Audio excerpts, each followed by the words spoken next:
Thank you, and I'm really sorry for being so late. You don't ask.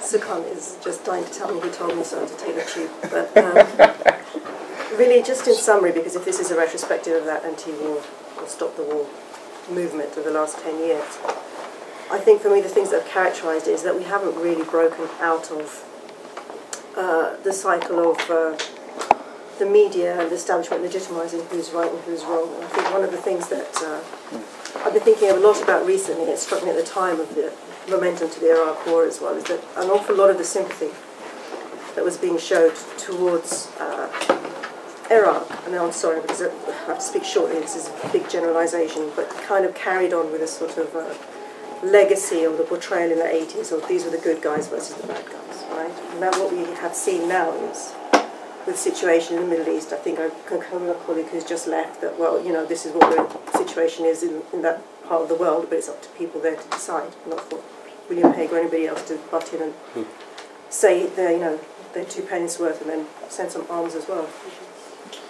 Is that, excuse me, we've had a kind of war declared by the BBC in various countries. And again, we are still going in a sort of confused way, whether we're Islamists, stop the war, this, that, or the other, with who's the good guy and who's the bad guy. We haven't picked up on these nuances, right? And it is a messy place.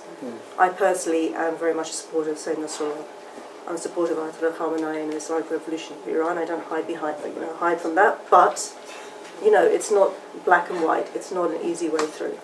So, for me, I think the challenge has to be that, okay, if we're anti-imperialist, we have to define that very clearly.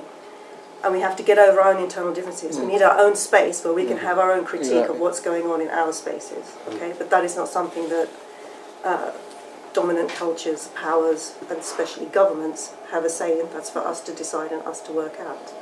And that solidarity has to be really, really, I mean, I don't know, rescued, because we're in a traumatic situation here. It's divide and rule all over again, and we don't seem to have noticed that it's happening. To wrap up, and I had a really killer point, and it's gone from my mind, but